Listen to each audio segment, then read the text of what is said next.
Ciekawy deptak w kształcie V. Po pijaku może być trudny.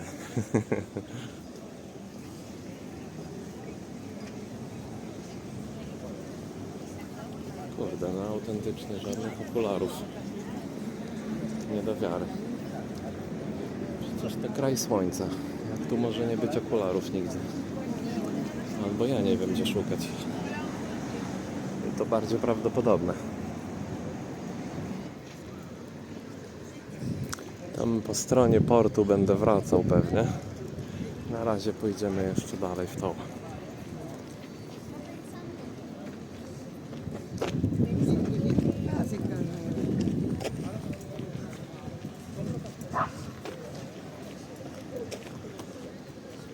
No więc dlaczego tyle chodzę i kręcę? Z prostej przyczyny. Mam zamiar z dużym prawdopodobieństwem się przenieść do Hiszpanii. Może nie permanentnie, ale na takich warunkach pół roku tu, pół roku tam. No i muszę wybadać różne miejsca, dlatego sobie przede wszystkim dla siebie to dokumentuję. A przy okazji, jeżeli ktoś będzie mógł to obejrzeć i też na tym skorzystać, to czemu nie?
Ciekawe, ile kosztuje takie mieszkanie, na przykład tam na górze z widokiem na morze.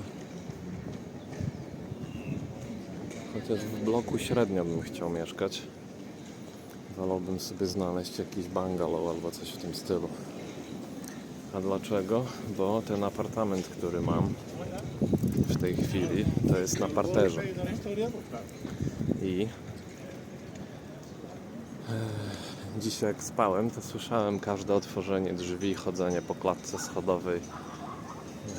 W niektórych pomieszczeniach słyszałem sąsiadów rozmawiających po hiszpańsku, więc wydaje mi się, że są strasznie nieszczelne i średnio mi to odpowiada. Nie lubię takich hałasów, jestem od nich odzwyczajony. Bo tam, gdzie mieszkam w Anglii, mam sporą dozę prywatności i bardzo cichą okolicę i się tak przyzwyczaiłem. I tak jak mi hałas Hiszpanii w ogóle by nie przeszkadzał, tak z kolei w domu bym wolał mieć w miarę spokój, w miarę ciszę, żeby móc się skupić na pracy chociażby.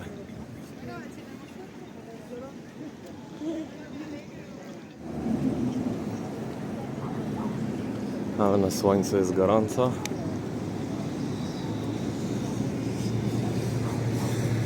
Żyć, nie umierać. Jak mi tego brakowało, na szok. Człowiek słońca, który zamieszkał w kraju wiecznego deszczu. Co ja sobie myślałem?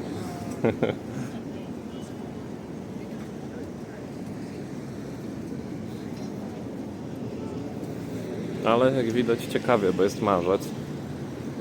Początek marca. Ludzie siedzą, niektórzy w kurtkach, inni w bluzach, swetrach, płaszczach. Naprawdę nieliczni chodzą w krótkim rękawku, tak jak ja teraz. Ale no ja już kawałek przeszedłem, co też mnie rozgrzało. Na początku, jak z domu wyszedłem, to jednak musiałem bluzę założyć, bo wiatr był silny. Czyli taka jest pogoda w marcu. No na oko myślę, że z 14-15 stopni w tej chwili. Co dla mnie jest super. No to nie jest taki upał, że człowiek nie da rady oddychać i ciężko mu wszystko, tylko jest ciepło. Najzwyczajniej ciepło.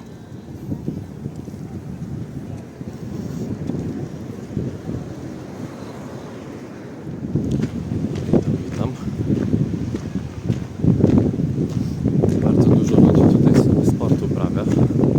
Albo biegają, albo ćwiczą w inny sposób. Jest bardzo dużo takich porozstawianych różnych mini parków, w których można sobie jakieś tam podstawowe ćwiczenia porobić. Bardzo mi się to podoba, że ludzie aktywnie starają się czas spędzać. Ja sam takich rzeczy potrzebuję, bo mam pracę siedzącą. I moją rutyną jest ćwiczyć około 5 lub 6 dni w tygodniu. Ale na słoneczku na zewnątrz zawsze by było o wiele fajniej. Także też często są takie miejsca dodatkowe, jak to taka pergola jakby, w której możesz się schować w cieniu, jakbyś potrzebował trochę ochłody. Naprawdę fajnie przemyślane jest to wszystko. Z mojej strony szacuneczek dla Hiszpanii, bo no, robią to z polotem. Fajne to jest. Jest nudne, są piękne kolory, odbijające światło. Używają jasnych kamieni, czy to do murków takich, czy to, co widać na ziemi, jest często w jasnych barwach, albo takie murki wzdłuż, jakieś ławki kolorowe. Jest tak z głową robione, żeby człowiekowi się przyjemnie tu przebywało. I uważam, że to bardzo fajne. A tam jakaś parada trwa chyba walą w bębny i podobne.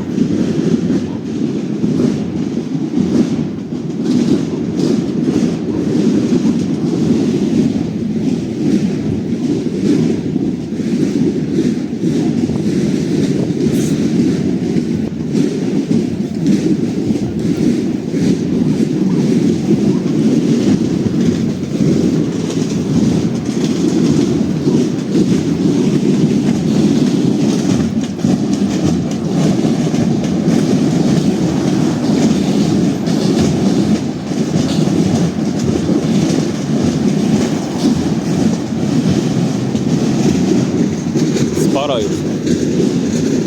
Będą chyba szli tym całym deptakiem.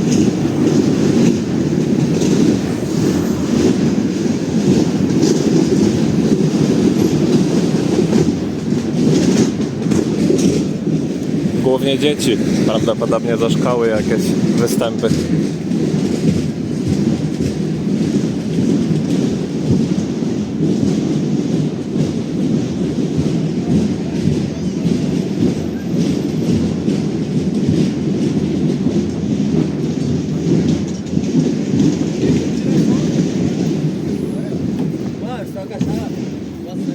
Jakiś surfer.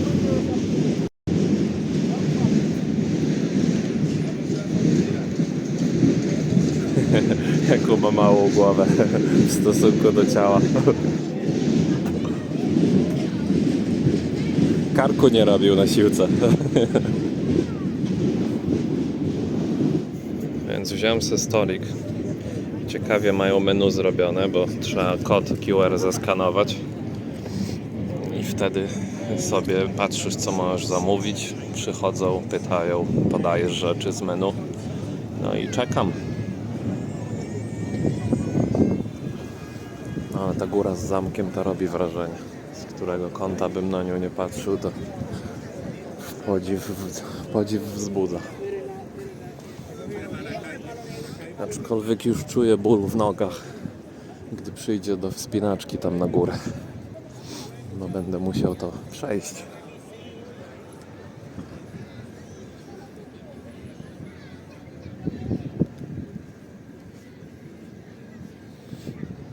O, w takich chwilach by się klapeczki przydały. Cudo.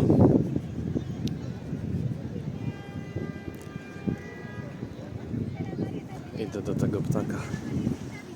Zobaczymy, czy się uda w miarę blisko podejść, tak żeby go nie spłoszyć. Już mnie zauważył chyba. Bardzo szybko. Jeszcze jestem bardzo daleko od niego.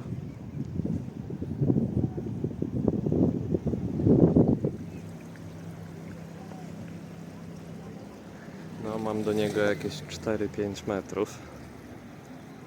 Więc całkiem blisko podszedłem. Tylko niestety jest kamera prosto pod słońce, więc ciężko cokolwiek nakręcić. A pode mną jest woda, więc muszę chodzić po kamyczkach. O.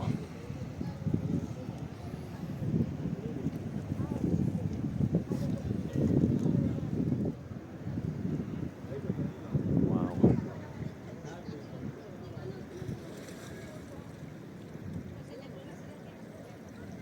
Ale ładny ptak.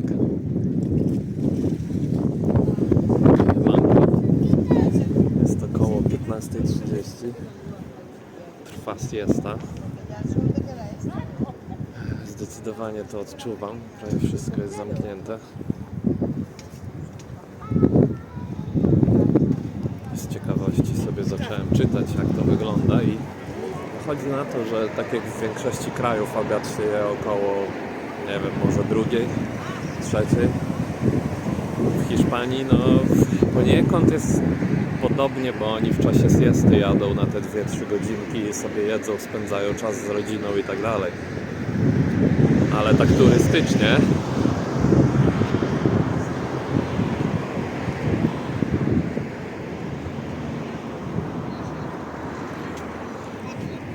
sorry, musiałem zakręcić kamerą.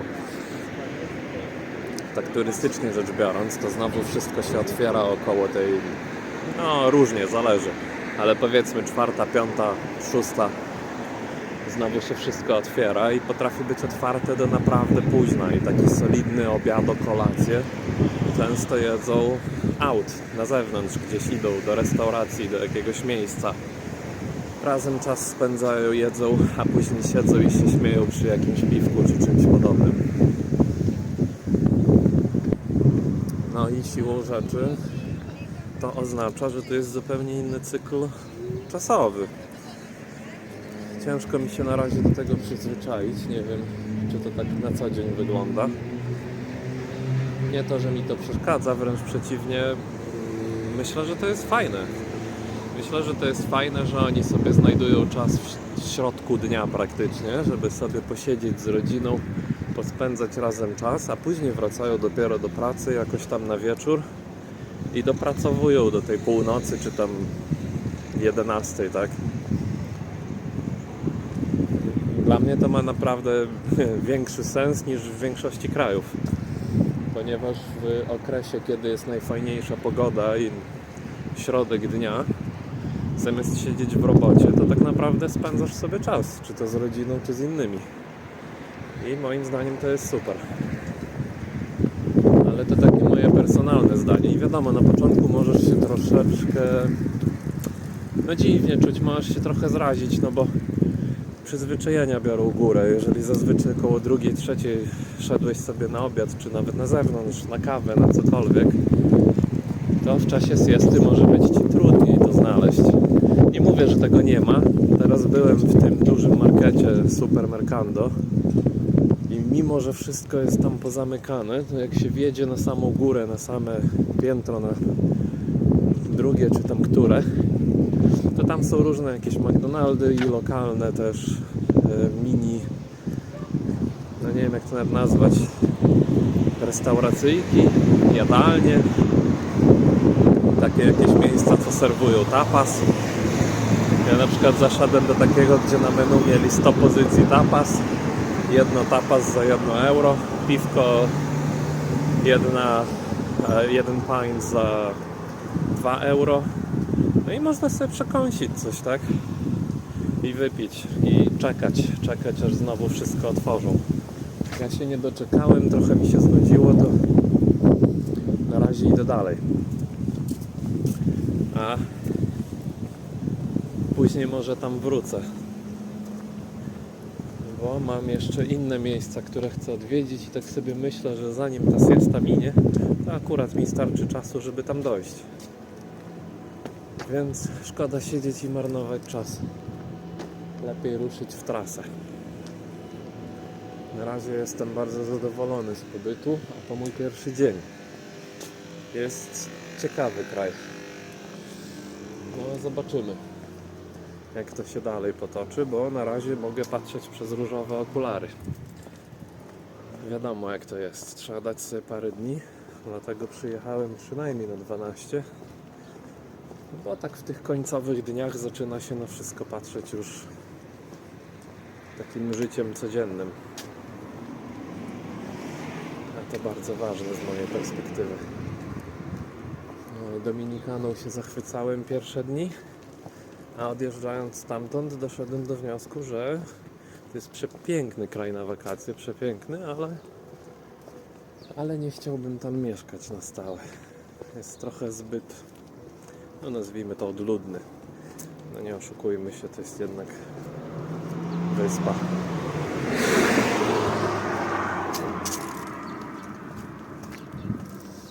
Także jak coś jeszcze fajnego przypatrzę, to się podzielę. Więc jesteśmy przed wejściem.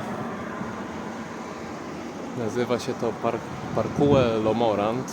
Park Lomorant.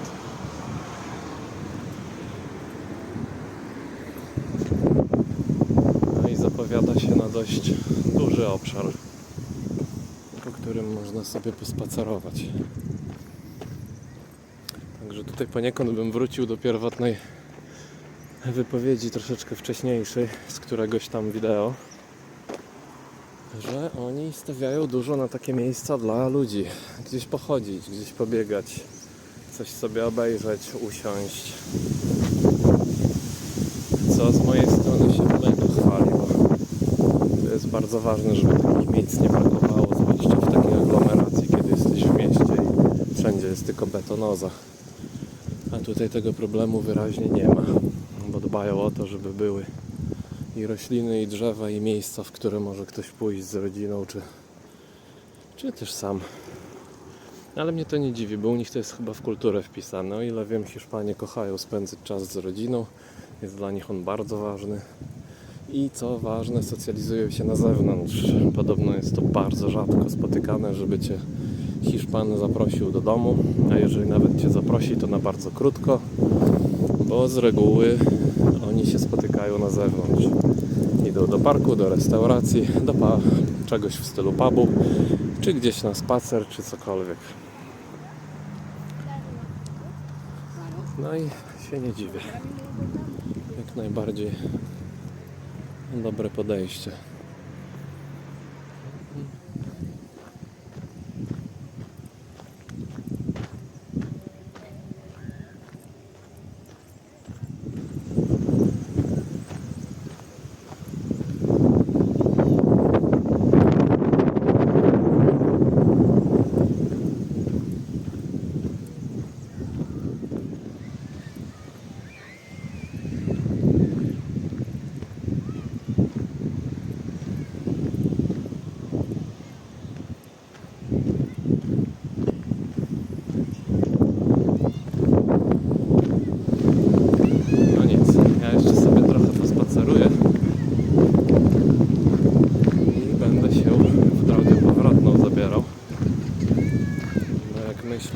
wychodzi około 17.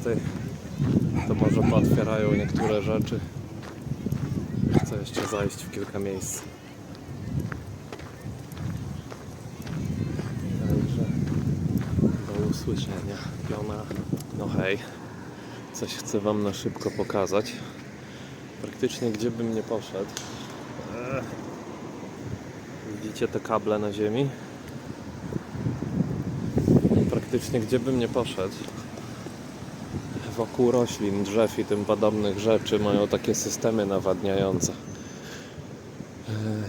Ja to rozumiem, bo się domyślam, że takim perfidnym latem, w środku lata, prawdopodobnie jest na tyle upał, na tyle gorąco, że te rośliny by po prostu nie przetrwały. I już widziałem to w wielu miejscach. Dlatego pomyślałem, że wam pokażę, bo zachwalałem wcześniej i nadal zachwalam, jak dużo jest zachowanej zieleniny. Zieleni w każdym tego słowa znaczeniu. W mieście po prostu. Wszędzie są jakieś drzewka i tym podobne miejsca. I na pewno system nawadniania bardzo w tym pomaga. Co jest na plus, zdecydowanie.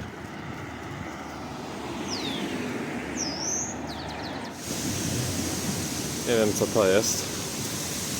Wygląda jak jakiś kawał aparatury duży.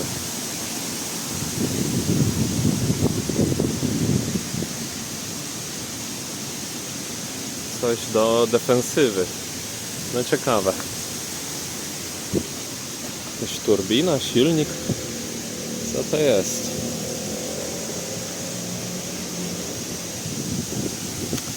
No pojęcia nie mam.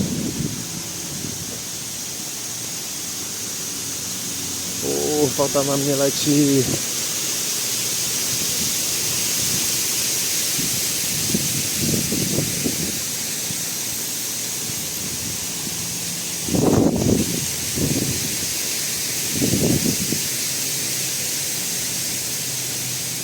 A tu rozumiem, że coś, co ma oddawać ducha Torradory, jeśli to dobrze nazywam, korrida.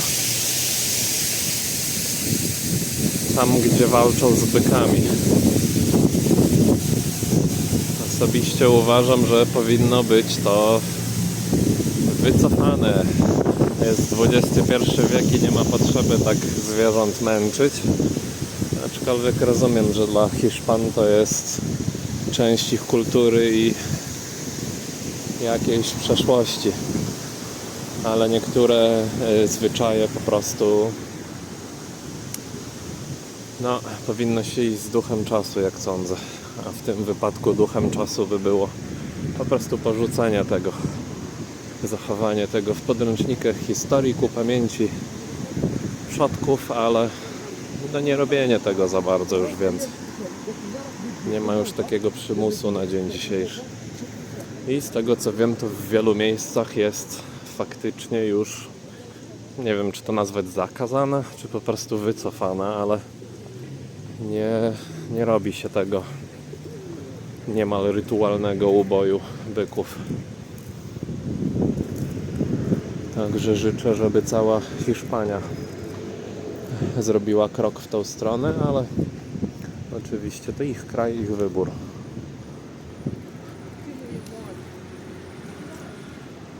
Dobra, teraz to zaginąłem znowu, ale to chyba tam miałem iść, jak dobrze pamiętam.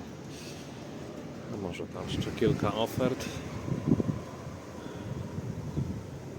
żeby sobie móc zobaczyć, na czym to mniej więcej stoi ta Hiszpania.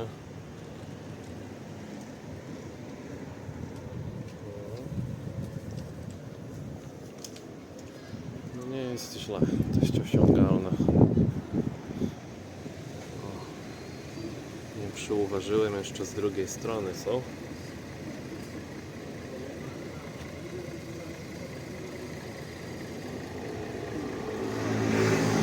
Takie mniejsze mieszkanka, jakieś nie nad morzem, tylko gdzieś po prostu w mieście, to są nawet osiągalne.